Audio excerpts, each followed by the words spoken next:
Hi, welcome back to the channel. So today we're going to be talking about summer self-care. The end of the term is has come for some of you, and now it's time to kind of take a step back, chill out, refresh, regroup, ready for the next academic year. So this is just my few top tips for staff and for students to kind of take a step back into self-care. So firstly, I'm going to look at things that will help you to unwind. So things that you can do for yourself to just be nice to yourself, to just take some time, to not feel guilty that you're not working, to not be stressed, to not feel like you've got anything to do, to just be in the moment. So the first thing for me is a bath. So there's nothing better for me than a big old bubbly bath. So I love the Imperial Lather marshmallow. I'm very upset that it's on a limited edition and that I might not be able to get it anymore. But that to me is lovely. So find your own scent. So Redox do some lovely ones. If you want to splash out, Body Shop and Lush are doing home deliveries. So obviously certain people can't get out or don't want to go out, which is completely understandable in this madness. So Lush, beautiful products. Body Shop, beautiful products. Animal free, cruelty free. Most of their things are vegan, but do check before you buy. If you're thinking that's a bit much for me, a bit pricey, Wilkinson's is also doing home deliveries, and their bath products are still just as good. Their bath bombs are amazing. I got some for Christmas and they were beautiful. Smelled gorgeous. It left me feeling very refreshed, very clean. So bubbly baths, and that's all about the tunes. So for me, I've got like a bath time playlist which I can share with you if you should so wish. I've got a candle that I have in there, and I just give myself about an hour. My husband's always complaining that I spend too long, but for me that's my time, and it leaves me feeling refreshed and more alert and more calm. So baths, huge one. TV, so we all have favourite shows, and now's the time to maybe discover something new. So get yourself on Netflix, get yourself on Disney Plus maybe. I myself haven't got that because I just buy all of the Marvel films when they come out on DVD. So although I am looking forward to Loki, so who knows, might have to cave just for Loki. We'll see. But yeah, get yourself on Netflix, get yourself on Sky, see what there is to discover that's new. Maybe you want to explore something in a different genre. So maybe you're all about comedy and you feel into yourself that you want a drama. Maybe you're all about drama and you fancy something light. So just find something that gets your interest, that gets you out of the real world just for a little while. I'm going to go into more detail about what I look at in just a second. So, third tip for unwinding, dance party. Everyone that I know has got their own brand of music. They've got their own thing that they like to dance to. So, get your headphones on, get it turned up, and just dance like nobody's watching, because they're not.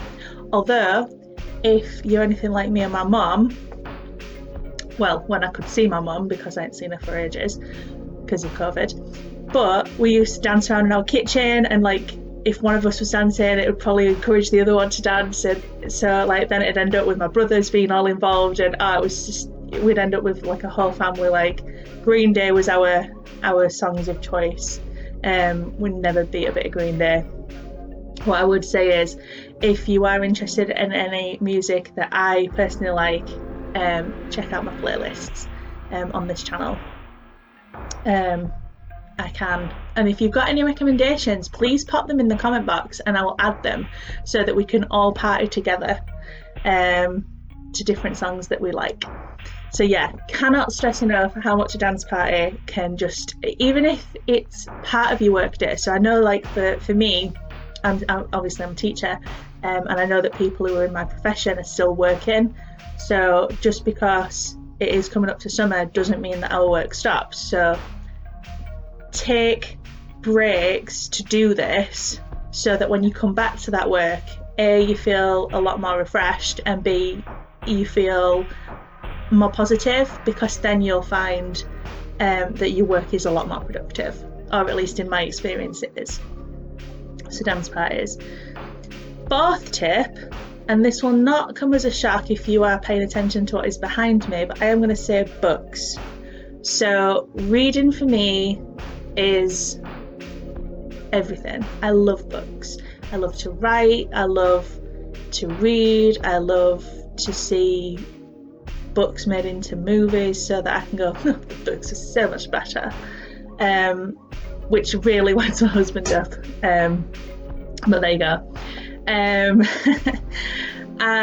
for me, reading is the ability to jump into a world, if it's well written. Shameless plug, but I will be doing a couple of book recommendation videos, so keep your eyes peeled for that. If you are interested, hit the notification button and then you won't miss out. But yeah, I'm going to do a couple of book recommendation videos in the upcoming weeks, so that'll be interesting, that'll be fun for you guys. So that's basically it for unwinding. So now what I'm thinking is I'm just going to give you some general tips to help you feel like you're taking care of yourself in a kind of mental way. So for me, if I know that I've got lots and lots going on, I have to organise myself, or else I'm going to spiral. And I think, you know, a lot of people, when they feel like that, are the same. So one of the biggest things for me is to journal. So I have notebooks, to the point where my husband's like, you cannot buy any more notebooks, you cannot need any more. So I kind of, and I did have too many. So I've got one for kind of my daily thoughts that's kind of personal to me, and you know, I put anything in there. So what I'm thinking, if I'm concerned about anything, if I'm stressed about anything, if I dream anything, if I see anything funny during the day, if anything happens to me, it's just a diary really. It just, everything goes into my journal. I've got a work journal, so that's more of a bullet journal kind of thing, so that I can kind of reference it. If that's something that you're interested in, please comment and I will kind of go into that in a little bit more detail. But that's really useful for me, because it means that I know what happened, or what meeting I attended, or what was said in that meeting any day, and I can cross-reference that using my content sheet. But yeah, basically you can journal anything. So I'm not going to pretend that I am a journaler, because there are lots of people on here or on Pinterest that, you know, make it look like an absolute art form, and I love watching those sorts of videos. But you can literally do it for anything and find your interest. You know, if TV shows are your thing, then journal about TV shows, journal about what you like. It's just really to get things out of your head and onto paper, because then you're not holding it. I always think of the brain like a backpack, and if you overload it, you can't do things because it's too heavy. It's not the best metaphor in the world, but you kind of know what I'm talking about, right? So journaling is, for me anyway, such a good catharsis and such a good way to get things just out of your system. Next thing would be games. So I am a huge gamer. Not gonna say that I've got mad skills or anything like that. I'm more of a casual gamer. Recently I've been into kind of story-based games, so I've been playing Life is Strange, which is really, really good. Obviously, I don't know if you can see that I've got on my hero poster, so I picked up Heroes Justice 2. So me and my husband have been playing that together. And I've got The Last of Us 2, which I'm so excited about. Wanted to finish Resident Evil 2, the remaster, because I hate having bits of game, because I know what I'm like and I would never go back to it. So I wanted to finish that off before I started The Last of Us. So if you want my Last of Us 2, kind of how I feel about it, let me know and I will definitely do a video as I'm progressing through that story. Hopefully it's as good as the first one. Oh, I loved the first one so much. But we'll see. So gaming can be a huge catharsis. What I would say is, if you find yourself getting frustrated because you can't do a certain level or a certain bit, it's probably time to put it to one side, go off, do something else, and come back, and you'll find that you probably pick it up again easier. Don't rage quit. Making things. So another way to kind of de-stress and to kind of find that presentness, because a lot of us, I think, struggle because we're thinking either in the future or we're dwelling on things that have already happened. So a lot of the things that I'm suggesting are to bring you into the present, so that you are not thinking about deadlines and you're not thinking about what you said to such and such 3 days ago. You're doing whatever you're doing, and that's all you can do, and that is absolutely fine. And I think for me personally, it's about accepting that. It's about not feeling guilty that you're not working, or not feeling regret because you didn't say, or you did say, or you might have offended, or you might not have, or whatever. I think, just sometimes it's nice to just have a breath and bring yourself into the present moment. And by making something, not only are you bringing your thoughts into one central place, but you're also going to have something at the end of it that you can go, I did that. So making something can be a story. If you're like me and you like to write things, it could be that you start an Instagram account that is photography based, and it's you taking photographs of stuff, and you kind of like learn to edit things and you get really into that. It might be that you are an artist, that you like to draw things.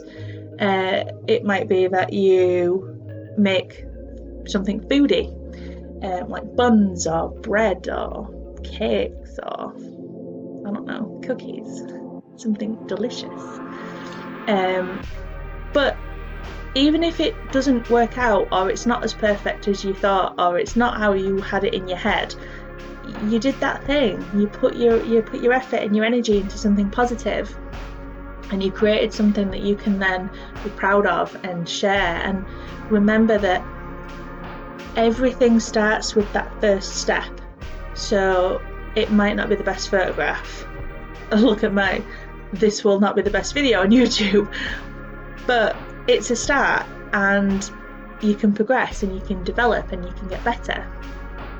So making something is a huge benefit to those people who want to kind of take a step back and kind of self-love.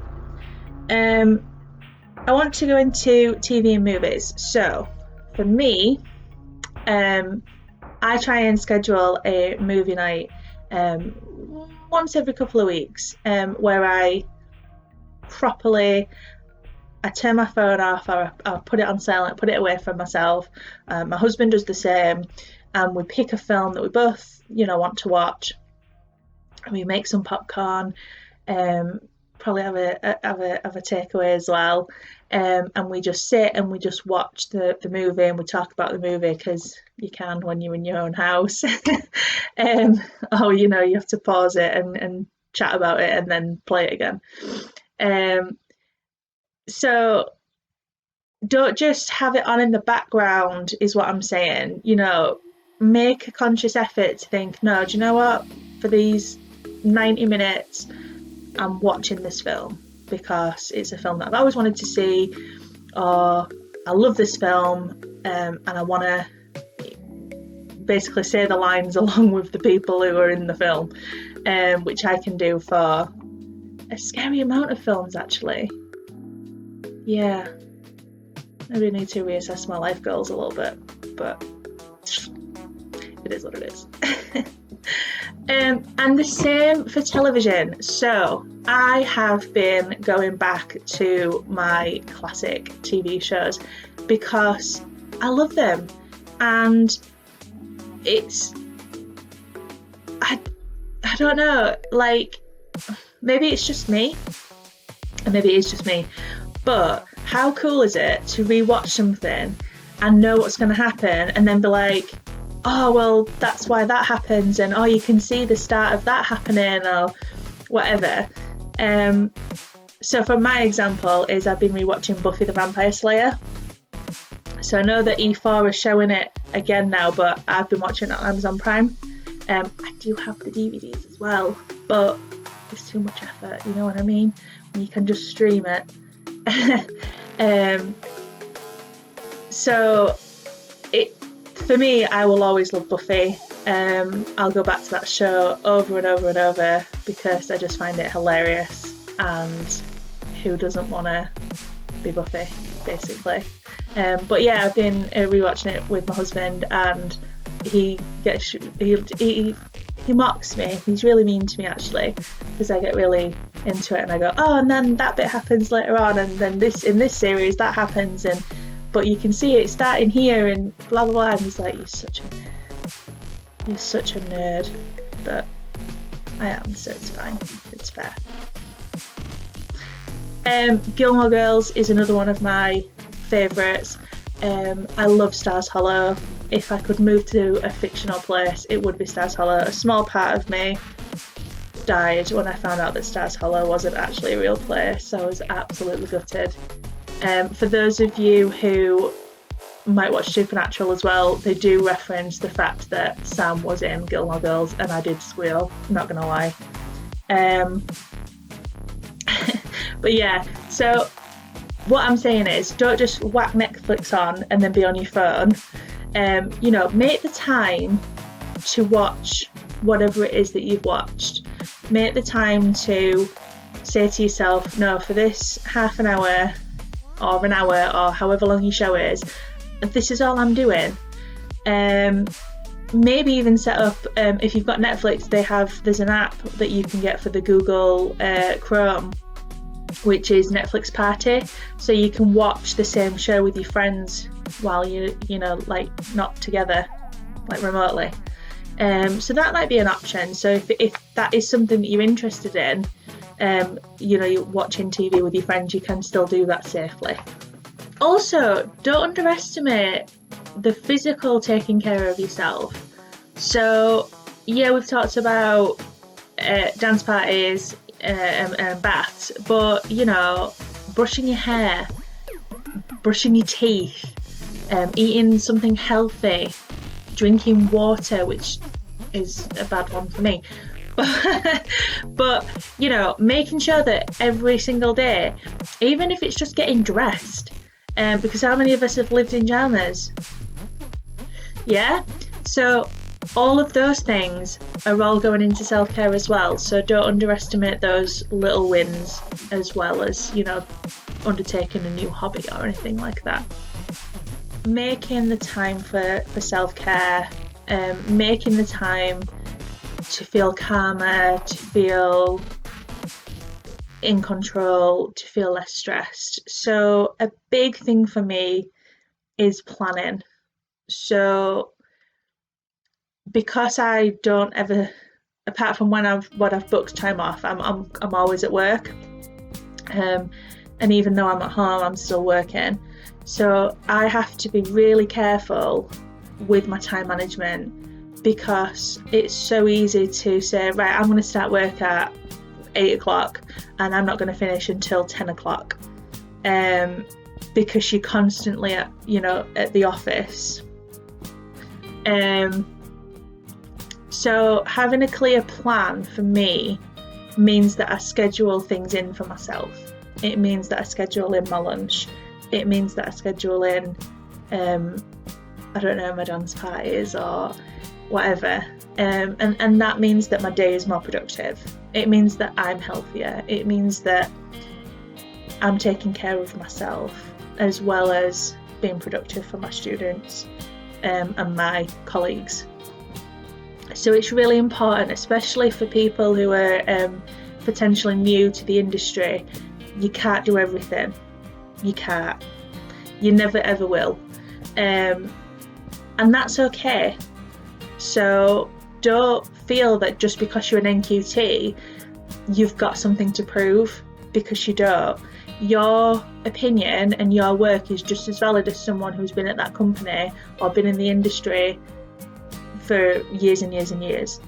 And you don't have to be constantly doing to be as good.